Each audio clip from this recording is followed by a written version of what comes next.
आज इस रात जब घर के सब लोग बाहर चौक में नवरात्रि के डांडिया रास में मस्त होकर सब कुछ भूले हुए हैं, मैं घर पर बैठी तुम्हारे पत्र का जवाब लिख रही हूँ। मेरे ना चाहते हुए भी मेरी एकाग्रता तोड़ते हुए डांडिया के गीत के स्वर कमरे के भीतर सरक आते हैं। इसके अतिरिक्त राधा और कह भी क्या सकती है कि मैं तो पत्र लिख लिख कर थक गई।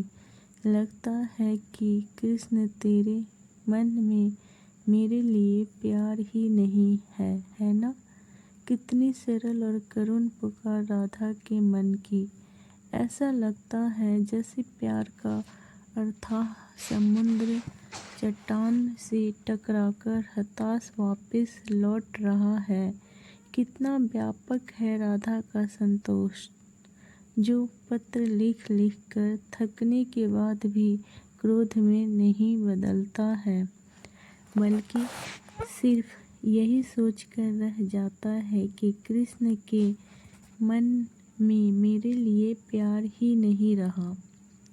क्यों किशोर, कितनी अजीब बात है। जो बीता कल स्वीकार न कर सका, उसी को दायित्व दिया आने वाले कल को। दिशा देने का शायद प्यार को सहज रूप से स्वीकार न कर पाने की कमी के कारण ही कृष्ण अंततः विनाश के सूत्रधार बने। खैर जाने दो।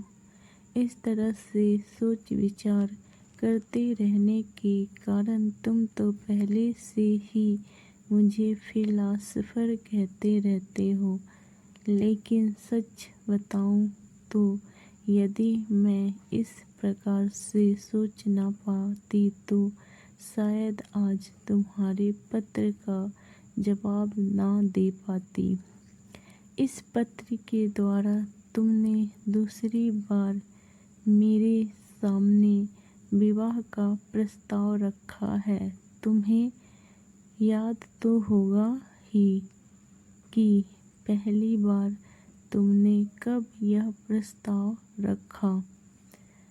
तुम कुछ ही मुलाकातों में मुझ पर इतने आकर्षित हो गए थे कि अपनी 2 साल पुरानी मंगेतर से संबंध तोड़कर मुझसे विवाह करना चाहते थे। मैं मानती हूँ कि मैं भी तुम्हारे प्रति आकर्षित थी।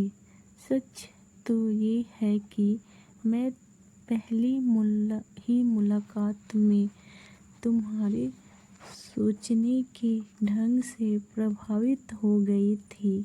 उफ़, कितने प्रगतिशील विचार ओढ़ रखे थे तुमने वही कहा जो मैं किसी पुरुष के मुँह से सुनना चाहती थी। नारी स्वतंत्रता और स्त्री पुरुष समानता की बातें किताबों में पढ़ते पढ़ते मैं तंग आ चुकी थी।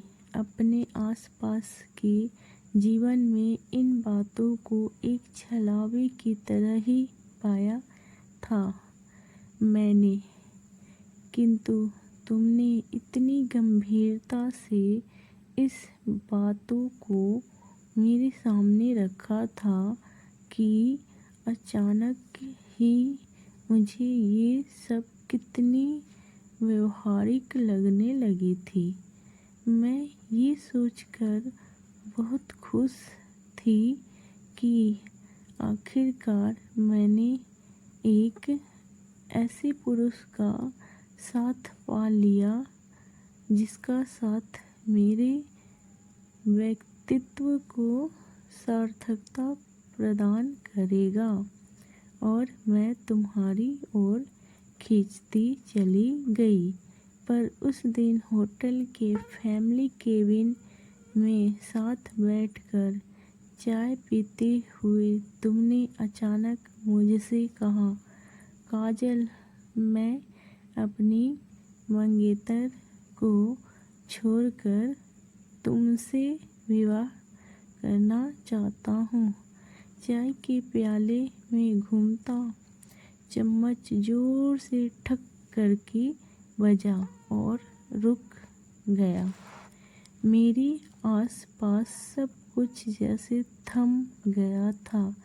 मुझे याद है कि कितना अटकते हुए मैंने तुमसे पूछा था, तो तुम्हारी सगाई हो चुकी है? उसके बाद तुमने भावुकता से भीगे स्वरों में ना जाने क्या क्या कहा था, पर मैंने उन्हें नहीं सुन रही थी, बल्कि अपने अंदर की दृढ़ता को आवाज़ दे रही थी। तुम्हें तो ज़रूर याद होगा कि मैंने तुमसे क्या कहा था। मैंने कहा था, तुमने अपनी मंगेतर की बात को छुपाया। इसका मुझे दुख नहीं है।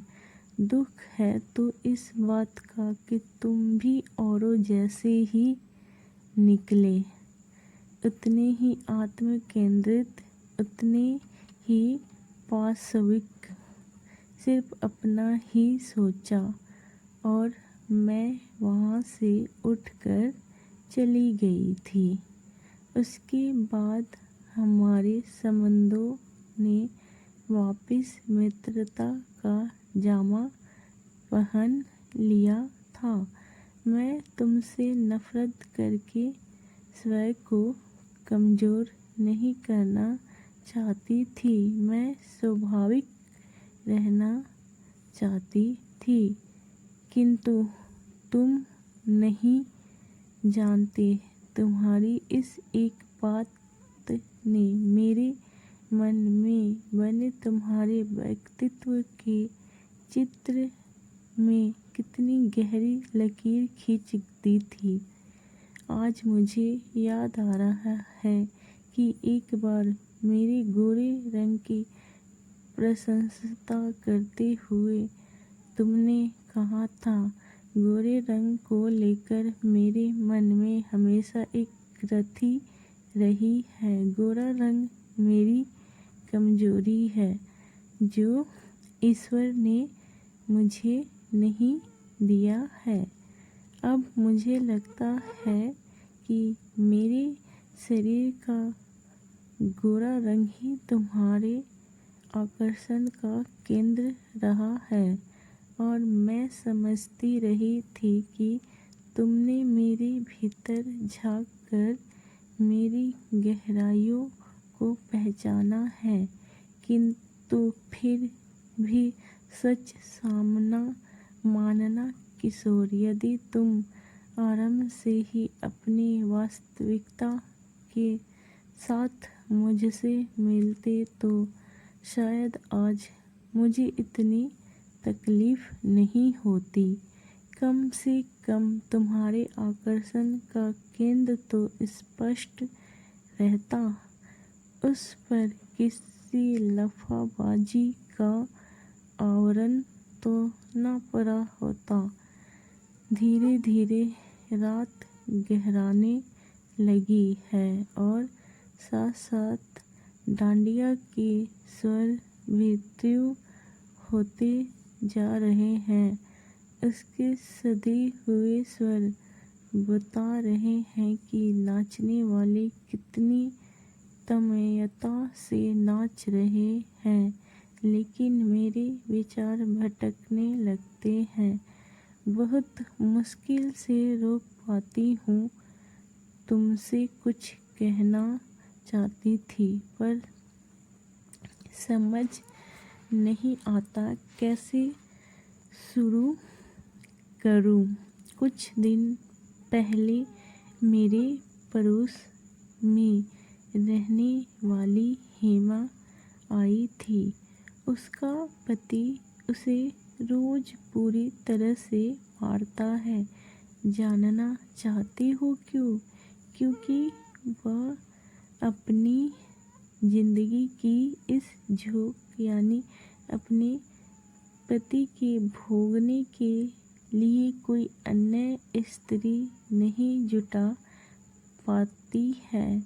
सिहर गए न यह बात सुनकर, लेकिन यह भी एक सच है, कड़वा तीखा धारदार सच। तुम्हारी जानकारी के लिए बता दूं कि इन दोनों ने प्रेम विवाह किया था और यह स्त्री मेरे पास इसलिए आई थी कि वह किसी तरह से मुझे इस कार्य के लिए तैयार कर सके। शायद जीवन के यह ढके पक्ष तुम्हें चौंका रहे हैं। अचंभा मत करो, जीवन हमारे सोचने समझने और पढ़ने से कहीं ज़्यादा जटिल और नग्न है। मैं तो खैर उसकी बात क्या मानती, लेकिन यह सोचकर भी घिन आती है कि कितनी दयनीय परिणति हो सकती है प्रेम विवाह की भी। कभी कभी मुझे लगता है कि प्रेम को लड़कियों की पढ़ाई का एक अनिवार्य विषय बना देना चाहिए, ताकि वे प्रेम और आकर्षण में अंतर समझ सके। इस घटना के थोड़े दिन बाद एक और युवक से मेरा परिचय हुआ। वह भी मुझसे शादी करने को आतुर था। अपनी नज़रों में वह भी बड़ा सभ्य सुशिक्षित था। उसके विचार सुने, अरे बाबा, वे तो मुझसे भी कहीं ज़्यादा क्रांतिकारी थे। वह कहता था कि वह अपनी पत्नी को पूर्णतः स्वच्छंद रखेगा, उसके किसी भी कार्य में कोई दखल नहीं देगा, चाहे पत्नी कहीं आए जाए, किसी से हंसे बोले या कुछ भी करे। मैंने उससे पूछा, और आप पत्नी से क्या चाहेंगे? तो उत्तर में उसने जो कुछ कहा उसका अर्थ यह निकलता था कि वह पत्नी को स्वतंत्रता देने की आड़ में अपनी आवारागर्दी को मान्यता दिलाना चाहता था। अब ये तुम्हारा पत्र आया है जिसमें तुमने लिखा है, काजल, मैं अपनी मंगेतर से संबंध पूरी तरह तोड़ दिए हैं। अब मैं सिर्फ फिर से तुम्हारे सम्मुख विवाह का प्रस्ताव रखता हूँ। तुम स्वीकार करोगी ना? कितने अफसोस की बात है कि 3 साल तक किसी की भावनाओं से खिलवाड़ करने के बाद उसकी जगह मुझे नए खिलौने की तरह इस्तेमाल करना चाहते हो। छी, याद है मैंने तुम्हारी मंगेतर के विषय में जानने के बाद हुई हमारी किसी मुलाकात में तुमसे कहा था कि किशोर, हम मित्र ही ठीक हैं। तुमने जिसको साथ निभाने का वचन दिया है उसी के रहो। जो विचार तुम्हारे मुंह से निकले हैं, एक बार उन पर मजबूती से खड़े रहो तो मेरी नज़रों में तुम बहुत ऊंचे उठ जाओगे। मैं सचमुच अपनी आँखों से एक ऐसे आदमी को देखना चाहती हूँ जो नारी की असीमता व स्वतंत्रता की अमूर्त बातों को जीवन में प्रदान कर सके। उस समय तुम मान गए थे, लेकिन तुम्हारा वह मानना अपने आप को क्षणिक लज्जा से बचाना भर ही था। नारी के समक्ष अपनी हर हार को छुपाने वाला पुरुषों का घायल अहंभाव बुरा न मानना।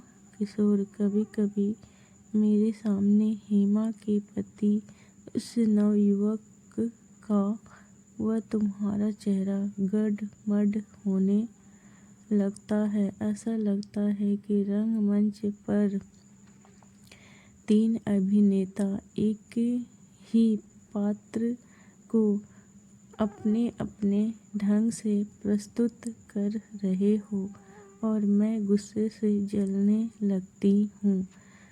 मन करता है तुम लोगों के चेहरों से मुखौटे नोचकर तुम्हारी असलियत को बेपर्दा कर दूँ। पत्र बहुत लंबा हो गया। अपने मन की बात ना मिल पाने के कारण तुम्हें वैसे ही झुंझलाहट हो रही होगी। बाहर गीत के बोल बदल गए हैं, लेकिन मेरे मन में वही कड़ी गूंज रही है। कानूरा तारा मन माँ ना थी।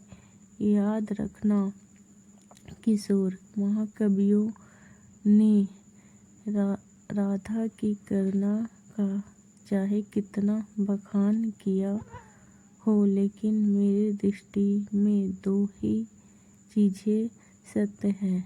एक राधा का कृष्ण के प्रति प्यार व दूसरी राधा का दृढ़ता, जिसके कारण कृष्ण के चले जाने के बाद भी राधा अनुरागी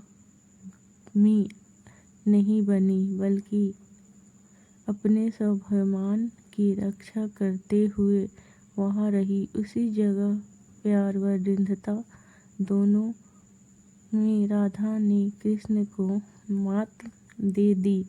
शायद इसलिए राधा का नाम पहले आता है कृष्ण का बाद में। मेरे इस पत्र से तुम अपना निष्कर्ष निकालने को स्वतंत्र हो। मुझे जो कहना था कह दिया। मैं बार बार पत्र ना लिख सकती हूँ और ना लिखूँगी। तुम्हारा भी कोई उत्तर ना ही आए तो अच्छा है। यही हमारे संबंधों की इति है और एक नई मजबूती की शुरुआत। बस काजल, अगर आपको हमारी कहानी पसंद आई हो तो कमेंट करके ज़रूर बताएं।